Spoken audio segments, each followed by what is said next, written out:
Assalamualaikum warahmatullahi wabarakatuh.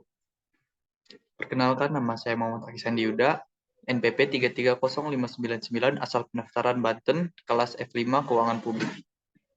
Di sini saya akan menjelaskan tentang sistem pemerintahan berbasis elektronik yang ada di provinsi saya, Provinsi Banten.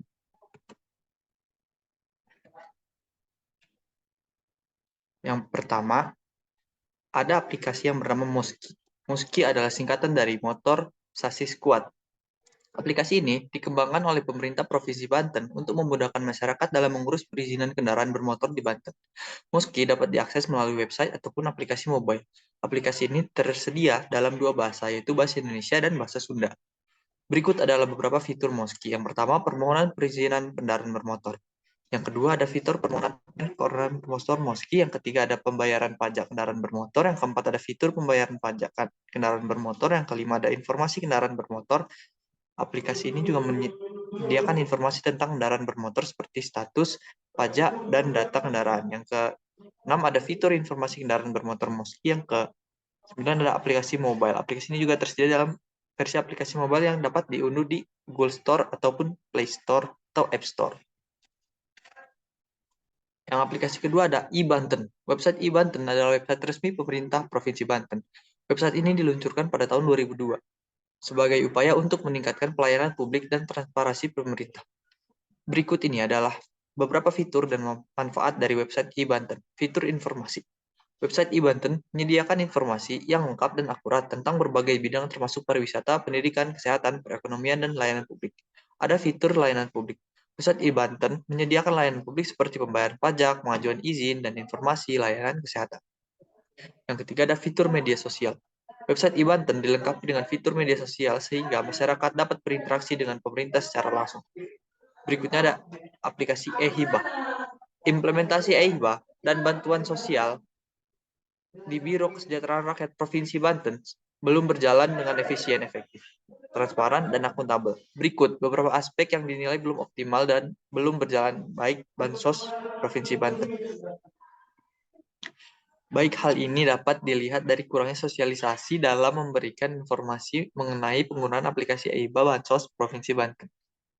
Seharusnya didukung dengan sosialisasi menggunakan media massa mainstream di Banten. Kurangnya sumber daya manusia yang handal sebagai teknisi e-Hibah dan Bansos Provinsi Banten, kurang juga sumber daya berpengaruh terhadap informasi yang kurang update pada website e-Hibah dan Bansos Provinsi Banten, serta kurangnya pemahaman masyarakat terhadap teknologi secara mendasar atau biasa disebut dengan DeFi atau kesenjangan teknologi digital. Website ini berisi data program belanja hibah dan dana bansos di Provinsi Banten. Yang keempat, ada Sidak Banten. Sidak Banten adalah aplikasi sidak sistem pemerintahan berbasis elektronik yang berkaitan dengan pelayanan informasi dan data sektor ketenaga listrikan. Sidak Banten adalah sistem informasi dan data ketenaga listrikan. Aplikasi ini dikembangkan oleh Provinsi Banten untuk memudahkan masyarakat dan pelaku usaha dalam menyampaikan laporan dan mengurus perizinan usaha penyediaan tenaga listrik. Sidak Banten dapat diakses melalui website dan aplikasi mobile. Aplikasi ini tersedia dalam dua bahasa, yaitu bahasa Indonesia dan bahasa Sunda. Yang kelima ada Sambat. Aplikasi Sambat Banten merupakan aplikasi yang membantu pembayaran pajak kendaraan Provinsi Banten. Aplikasi ini berkolaborasi dengan tim pembina Samsat, yakni Badan Pendapatan Daerah Banten, Polda Banten, dan Jasa Raharja Cabang Banten. Bermacam inovasi yang dilakukan yakni penyediaan penyimpanan dokumen yang teratur, rutin melakukan pembinaan teknis, peningkatan kapasitas integrasi sistem satu data, rapat koordinasi dengan kabupaten atau kota terkait layanan, mengadakan fokus discussion group dalam menyusun data informasi publik dan informasi yang dikecualikan, serta monitoring dan evaluasi bulanan. Yang keenam ada Jawara. Jawara e-Gov adalah portal resmi pemerintahan Provinsi Banten yang menyediakan informasi dan layanan publik secara online. Portal ini diluncurkan pada tahun 2019 sebagai upaya untuk meningkatkan kualitas pelayanan publik di Banten.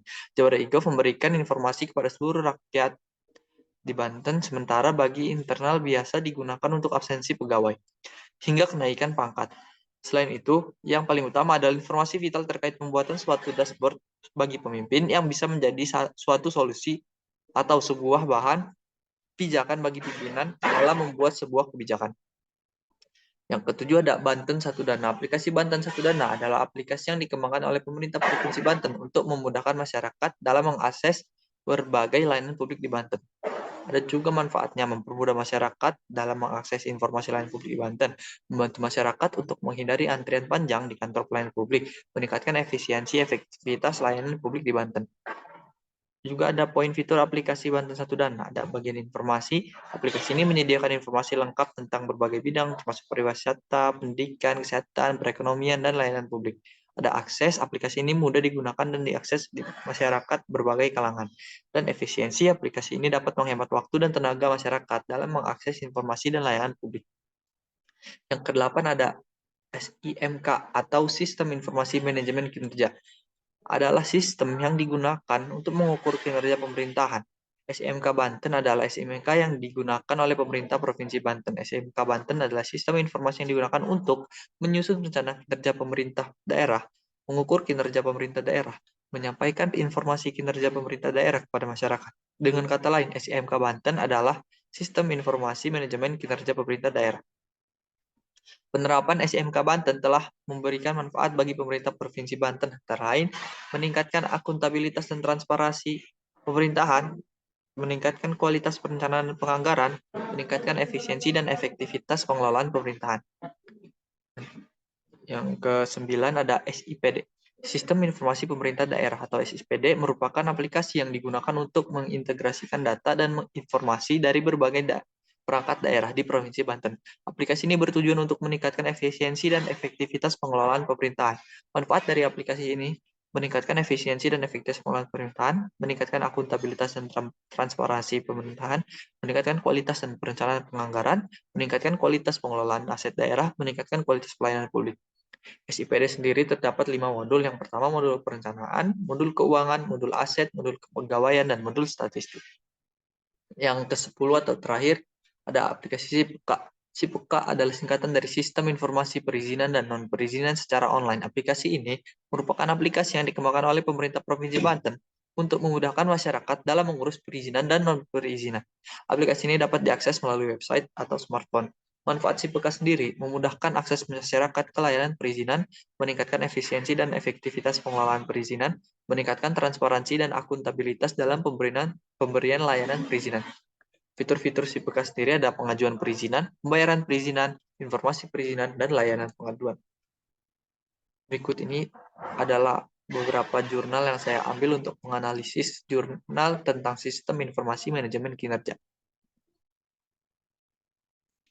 Dan ini adalah kelebihan yang saya sudah analisis.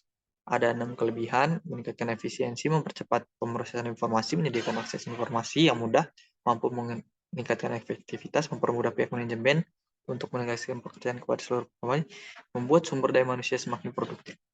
Dan berikut ini kekurangan yang telah saya analisis ada 3, biaya implementasi dan pemeliharaan sistem yang tinggi membutuhkan investasi waktu dan usaha, rentan terhadap ancaman keamanan. Sekian dari presentasi yang saya paparkan. Terima kasih yang sudah menonton. Wassalamualaikum warahmatullahi wabarakatuh.